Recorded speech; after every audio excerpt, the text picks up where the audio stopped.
ओम श्री गणेशाय नमः। दोस्तों, आप सभी का हमारे चैनल पर बहुत बहुत स्वागत है। वीडियो को शुरू करने से पहले आप सभी को अहोई अष्टमी की ढेर सारी शुभकामनाएं। माता रानी अपना आशीर्वाद और अपनी कृपा दृष्टि आप पर और आपके बच्चों पर हमेशा बनाए रखें। दोस्तों, इस साल अहोई अष्टमी 24 अक्टूबर को मनाई जाएगी। इस दिन माताएं अपने बच्चों की लंबी उम्र और अच्छे स्वास्थ्य के लिए निर्जला व्रत रखती हैं और निसंतान महिलाएं संतान प्राप्ति के लिए व्रत रखती हैं। अगर आप भी अहोई अष्टमी का व्रत कर रहे हैं तो व्रत में आपको व्रत कथा अवश्य सुननी चाहिए। कहते हैं कि व्रत कथा सुनने से व्रत पूर्ण माना जाता है और व्रत का पूर्ण फल प्राप्त होता है, और व्रत कथा ना सुनने से व्रत अधूरा माना जाता है और उसका पूर्ण फल प्राप्त नहीं होता है। और व्रत कथा सुनने से अहोई माता सदैव प्रसन्न रहती हैं। तो आइए अहोई अष्टमी व्रत की कथा प्रारंभ करते हैं। बोलिए गणेश भगवान की जय, अहोई माता की जय। किसी नगर में एक साहूकार रहता था जिसके 7 बेटे 7 बहुएं और एक कन्या थी। साहूकार की बेटी दीपावली में ससुराल से मायके आई थी। हर साल दीपावली से पहले कार्तिक अष्टमी पर 7 बहुएं जंगल से मिट्टी लाती थीं और घर लीपती थीं। इस बार भी दीपावली पर घर को लीपने के लिए 7 बहुएं मिट्टी लाने जंगल में गईं, तो ननद भी उनके साथ चली गई। साहूकार की बेटी ने मिट्टी खोदना शुरू किया, परंतु जहां वह मिट्टी खोद रही थी उस स्थान पर स्याऊ अपने बच्चों के साथ रहती थी। ये बात साहूकार की बेटी को पता नहीं थी। मिट्टी खोदते समय गलती से साहूकार की बेटी की खुरपी के चोट से स्याऊ का एक बच्चा मर गया। साहूकार की बेटी ने जब बच्चों को मरा हुआ देखा तो उसे अत्यधिक दुख हुआ। ये भूल उससे अनजाने में हो गई थी और वह सोचने लगी कि अब वह क्या करे। फिर जैसे ही स्याऊ ने अपने बच्चे को मरा हुआ देखा तो उसे बहुत गुस्सा आ गया। इस पर क्रोधित होकर स्याऊ बोली, अब मैं तेरी कोख बांधूंगी, अर्थात अब मैं तुझे संतान विहीन कर दूंगी। जिस प्रकार मुझे अपने बच्चों के मरने का दुख झेलना पड़ा है, तुझे भी भोगना ही होगा। स्याऊ की ये बात सुनकर साहूकार की बेटी चिंता में पड़ गई।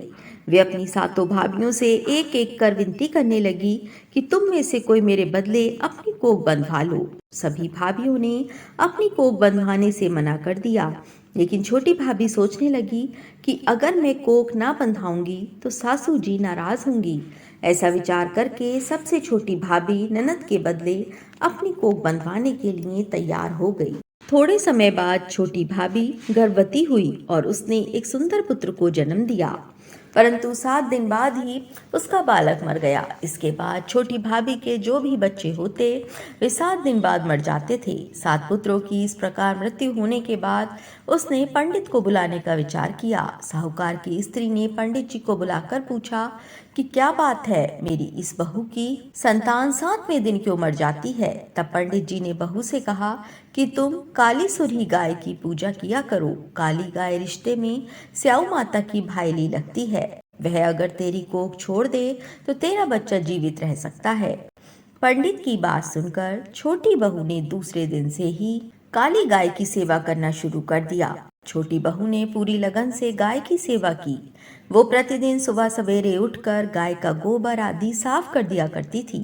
एक दिन गौ माता सोचने लगी कि मेरे जागने से पहले ही कोई रोज मेरी सफाई करके जाता है। ये कार्य कौन कर रहा है, इसका मैं पता लगाऊंगी।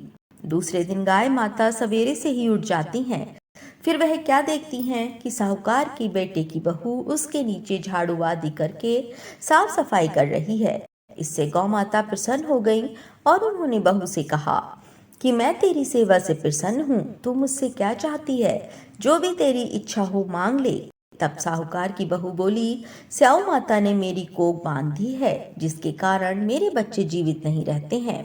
वह तुम्हारी भाईली है और उन्होंने मेरी कोख बांध रखी है, उनसे मेरी कोख को खुलवा दो। गौ माता ने कहा, अच्छा। तब गौ माता 7 समुद्र पार अपनी भाईली के पास उसको लेकर चली। रास्ते में कड़ी धूप थी, इसलिए दोनों एक पेड़ के नीचे बैठ गईं। इतने में वहां एक सांप दिखाई दिया। उसी पेड़ पर गरुड़ पंखनी के बच्चे थे। सांप गरुड़ पंखनी के बच्चों को मारने लगा। तब साहूकार की बहू ने सांप को मारकर ढाल के नीचे दबा दिया और बच्चों को बचा लिया। थोड़ी देर में गरुड़ पंखनी आई तो वहां खून पड़ा देखकर साहूकार की बहू को चोंच मारने लगी। तब साहूकारनी बोली कि मैंने तेरे बच्चे को नहीं मारा है, बल्कि सांप तेरे बच्चे को डसने आया था। मैंने तो तेरे बच्चों की रक्षा की है। इससे गरुड़ पंखनी प्रसन्न हुई और बोली कि मांग क्या मांगती है। वह बोली, 7 समुद्र पार स्याऊ माता रहती हैं, मुझे तू उसके पास पहुंचा दे। तब गरुड़ पंखनी ने दोनों को अपनी पीठ पर बैठाकर स्याऊ माता के पास पहुंचा दिया। स्याऊ माता उन्हें देखकर बोली कि आ बहन, बहुत दिनों बाद आई है। फिर कहने लगी कि बहन, मेरे सिर में जूं पड़ गई है। तब सुरही के कहने पर साहूकार की बहू ने सिलाई से उसकी जुएं निकाल दी। इस पर स्याऊ माता प्रसन्न होकर बोली कि तेरे 7 बेटे और 7 बहुएं हों। साहूकारनी बोली कि मेरा तो एक भी बेटा नहीं है, 7 कहाँ से होंगे। स्याऊ माता बोली, वचन दिया, वचन से फिरूं तो धोबी के कुंड पर कंकरी हूं। तब साहूकार की बहू बोली कि माता, मेरी कोख तो तुम्हारे पास बंद पड़ी है। तब माता बोली कि जा, तेरे घर में तुझे 7 बेटे और 7 बहुएं मिलेंगी। तू जाकर मेरी पूजा करना, 7 अहोई बनाकर 7 कढ़ाई करना। वह घर लौट कर आई तो देखा 7 बेटे और 7 बहुएं बैठी हैं। वह खुश हो गई। उसने 7 अहोई बनाई, 7 उजमान किए, 7 कढ़ाई की। दिवाली के दिन जेठानियां आपस में कहने लगीं कि जल्दी जल्दी पूजा कर लो, कहीं छोटी बहू बच्चों को याद करके रोने ना लगे। काफी देर तक रोने की आवाज नहीं आई तो जेठानी ने बच्चों को भेजा। बच्चों ने देखा और वापस जाकर कहा कि चाची तो कुछ मार रही हैं, खूब उजमान हो रहा है। ये सुनते ही जेठानियां दौड़ी दौड़ी उसके घर गई और जाकर पूछने लगी कि तुमने कोक कैसे छुड़ाई। वह बोली, तुमने तो कोक बंधाई नहीं, मैंने बंधा ली।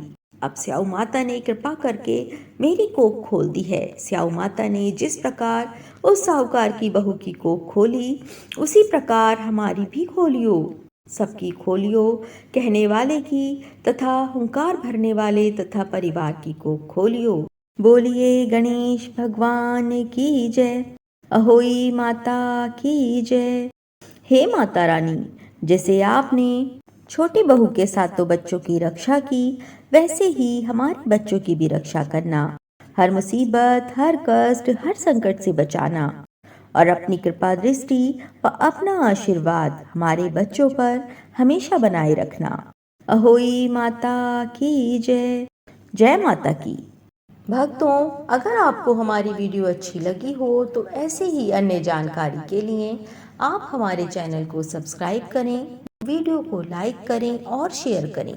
दोस्तों, अगर आपको वीडियो अच्छी लगी हो तो आप एक लाइक अवश्य करें और कमेंट में जय माता दी अवश्य लिखें। धन्यवाद।